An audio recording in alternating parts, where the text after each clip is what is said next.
Hey everybody, it's Edward Ward, your friendly and knowledgeable neighborhood realtor and the leader of the Ward team. Just like you, I'm spending a lot more time at home. Uh, Two reasons, obviously with what we do, business has been a little bit slower. And secondly, we have three elderly people in our household that the last thing we want to do is get them sick and them having to worry about being sick and fighting for their lives. So, trying to figure out things to do. One of the things that I've come up with is I thought we would do a virtual visit with some of the businesses here in town. So I've reached out to a few people and they have been nice enough to allow me to interview them to give you an idea of who they are, what they're about, and their business and what they offer and what they bring to Georgina. So I hope you find it interesting. We're going to interview as many people as we can. So if you know anybody that has a business here in town and you think that they may be interested in this, just tag them somewhere below in the comments somewhere, and I'll reach out to them and see if this is something that they like to do. So stay safe, stay healthy, sit back and enjoy. Take care, everybody. Okay, we are here with Mark Altwerger of Altwerger Law. Mark, I know that you're in this with your father. Is that a partnership, or is it what is the legal definition of that with you and your dad? Well, technically, we're a professional corporation, which means we're an incorporated company, but it works just like a legal partnership. There's the two of us as a principals. We've got a third lawyer as well, Mackenzie McMullen. So we're really one of the larger firms in Georgina, which is nice, and it's been nice working here. Oh, that's fabulous. I know myself, my experience has always been, and what I always tell anybody that we're sending to you to sit with you in regards to any legal advice, be it real estate or other, that the good thing is that if by chance that one person isn't available, they're running behind or whatever, there's always somebody there to kind of follow up or pick up the slack if need be, which has happened very, very infrequently, but it's nice to have that support there. And that's one of the main reasons why we send an awful lot of business your way, because we know that they're in capable hands and that there is that support there as well. Yeah, we're lucky to have it. You know, you can't really have enough insulation and backup, and I'm grateful for whatever we have. Whenever we have it, it's nice that if I'm not well, there's someone else who can step in, and vice versa. Yeah, and that's huge, because growing up in a small town, and typically it was just one lawyer in an office. So if something was going on, they were sick, something took them away from it. Schedules got messed up, things had to get delayed, pushed off. So it was tough for that. So that's definitely a plus there. How long have you been up in the Georgina area now? We opened up here in 2005. We just celebrated our 15th anniversary in style this year. We brought in COVID. Wow. Yeah, really. Yeah, we're all definitely dealing with that. That's true. And you're situated on Simcoe Street, right beside Food Basic, right? Yeah, right. We're the first building up the hill from Food Basics, number 187. So like I said, do you want to just discuss some of the different services that are available through your office, what it is that you typically do in a normal time period? I know it may not be happening right now because of this exact thing. We're having to do video conference a lot of times, and we're trying to eliminate the face-to-face. But what is it that people can come and see you, or that you normally do for clients that come and see you then? Sure. Well, you know, real estate drives our business. We do a lot of residential real estate, purchases, sales, refinances. We'll do some commercial real estate as well. We'll also do some corporate transactions, you know, looking to buy a business, sell a business, reorganize or incorporate something new. We'll work with you on that. We'll also do some wills and estate work, really all the dull stuff. We won't go to court. We won't do any family law or criminal law, but all the boring stuff, we're happy to handle for you. Well, it doesn't sound that boring to me, and I'm glad that you guys are there, because you've helped us out immensely at many, many times along the way. Obviously, being in real estate, we're going to have a couple questions related to real estate. So with what's happening in the world right now, obviously the COVID-19, dealing with new life, I guess the way that it is, how we're all dealing with things. As much as we have basically shut down because we don't want to be part of the problem in contracting the disease and spreading it to people. So we're just not doing anything face to face. Because we can't do things face to face, we don't feel we can do the job properly. So we're trying to put that off as much as possible. If people have to do something, of course, there's always the exception. But for the most part, we're trying to put that off. With that being said, what is one of the largest concerns that you see with real estate deals that are being done during this time of uncertainty?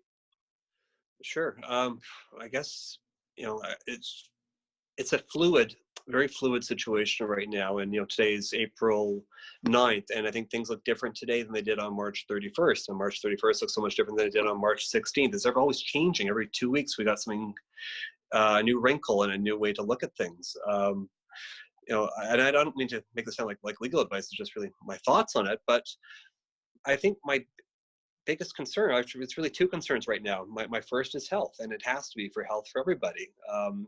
My safety and the safety of other people.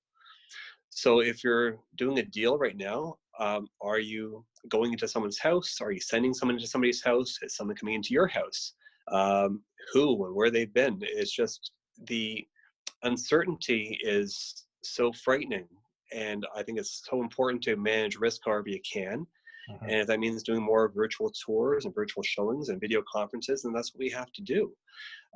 Because the transaction is secondary to the health risks, and it has to be. So caution is the most important thing right now. So that's what's one risk. I guess the other risk is the same risk we always have in any transaction. Anytime you've got a deal, it's a leap of faith that everyone does what they're supposed to do, that the house isn't damaged when you get there, that your buyer comes through with money on time. These are always things we look at, and now things are maybe amplified a little bit more because, is your buyer going to lose their job and not be able to come up with financing? Is there a possibility somebody gets sick and can't close the transaction? So these are all different things. The banks are closing earlier now. They're closing some branches. It makes it a little bit harder to get money through sometimes. So we've got extra concerns. Sometimes a person will try to buy and sell a house on the same day, which is not a great idea at the best of times. But right now, I think it's even riskier because you just added, another transaction to the first one. And if one thing goes wrong somewhere down the chain with, not even your transaction, you got an issue. Banks are closing at 2:00, which means there's a lot of pressure to make sure money gets transferred properly and early. And so far, we've been lucky. We haven't had any problems in terms of getting things done, but it's a more stressful time than it would have been, a month ago. Right. So what I'm getting from that is it's the unknown really is because things are changing fast. We're getting information given to us weekly, if not daily, that is something else we have to take into account and consideration with that.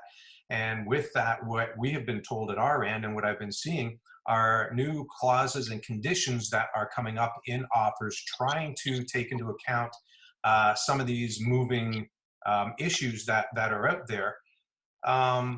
My concern with being in the business since 1998 and seeing these sorts of things going on is the fact that you can try to take something into account today, but then you've got a signed agreement between two parties that is a legal binding contract that may not totally encompass everything that is happening tomorrow or next week. So there's always that uncertainty in that deal itself. Are you seeing anything in clauses and conditions that you go, that, hey, that's really good? Or is it still kind of a little scary that it's really not taking everything into account? I've seen a lot of different clauses over the last 2 weeks, and some are good, and some are trying to be good, and there's a big difference between them. Right. Like you said, you can't plan for everything. It's that old saying, people plan and God laughs. Um, you've been in this since 1998. Before the last couple of weeks, how often did you see the word pandemic in any of your agreements? Um, Exactly.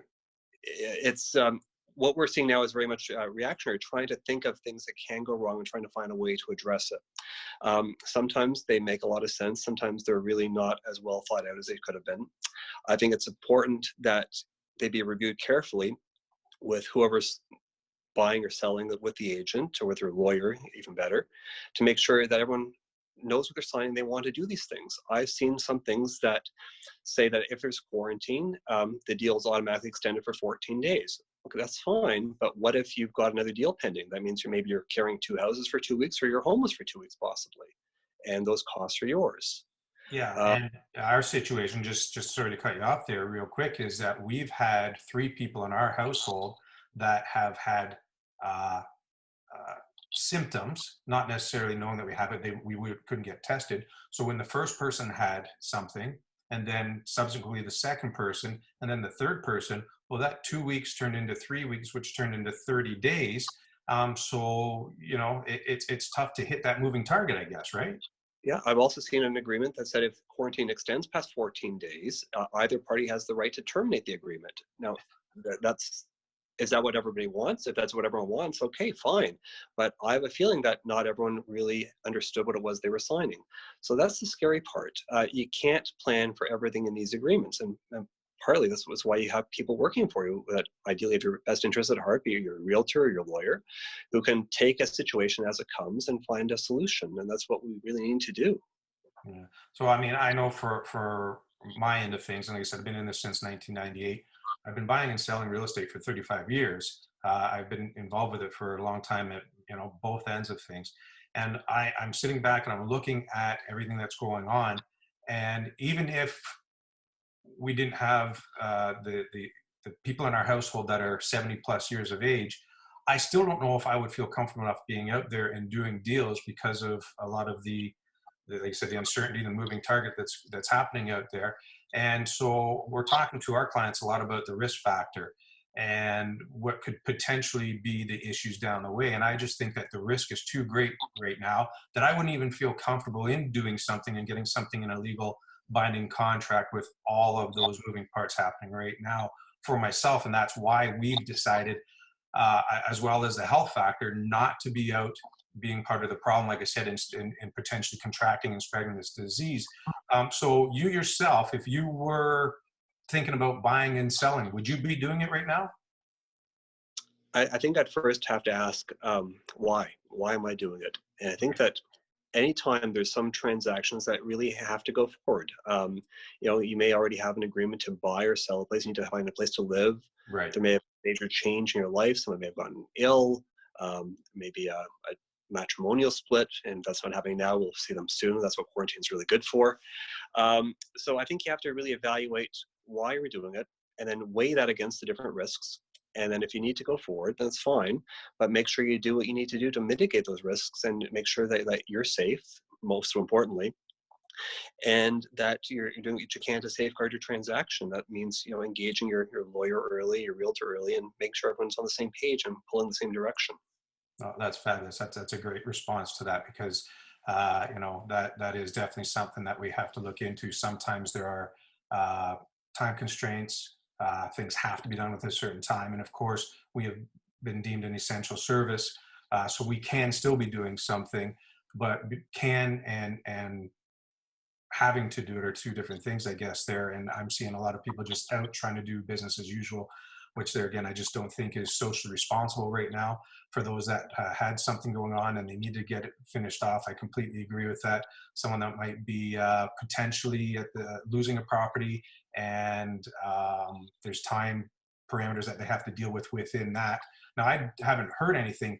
That hasn't changed. If somebody was going to be going power of sale, um, those timelines aren't being affected right now with everything that's going on. The bank can still move forward with the normal time periods if someone was moving.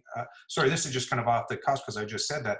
Is that something that potentially could be different right now? Or banks haven't said anything like that I've seen out there that they would do anything different if they were having to go power sale on a property, are they? No, I mean, nothing's changed as far as legislation goes. Your mortgage is still your mortgage. Your agreement to pay is still your agreement to pay.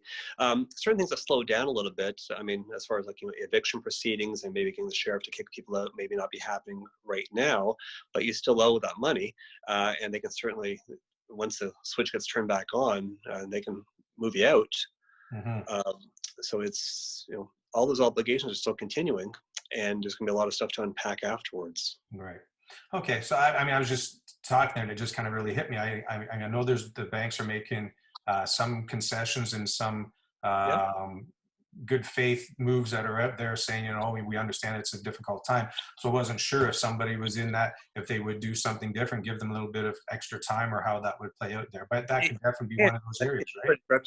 think it really depends on the lender and the borrower, and they're all case by case evaluations. Right. The worst thing a borrower can do is nothing. Just assume the bank's not going to try to collect off you.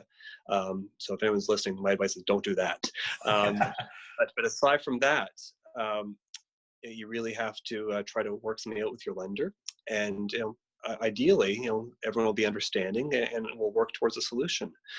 But they don't have to, and that's the other scary part. So sometimes we have to sell. Sometimes it just comes down to being humans at a time that, you know, humanity's needing it, right? So that's just kind of where we are. So I want to thank you for your time. That was fabulous. Great responses to that. Definitely stuff for people to think about there. Like I said early on here, we trust you with everything. Anytime that we have clients that are looking for somebody local, your name's on the top of the list that we hand out to clients to make sure that they're going to get taken care of and taken care of properly, and not just from a legal standpoint, from a human standpoint, because our dealings with you and your dad have been phenomenal.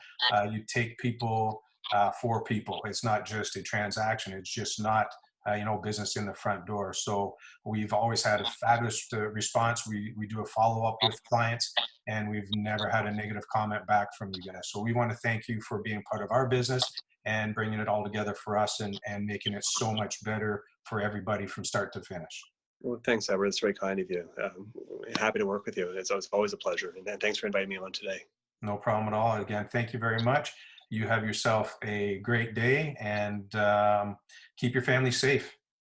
Thanks, Edward. You too. Alrighty. Take care, sir. Goodbye. Bye.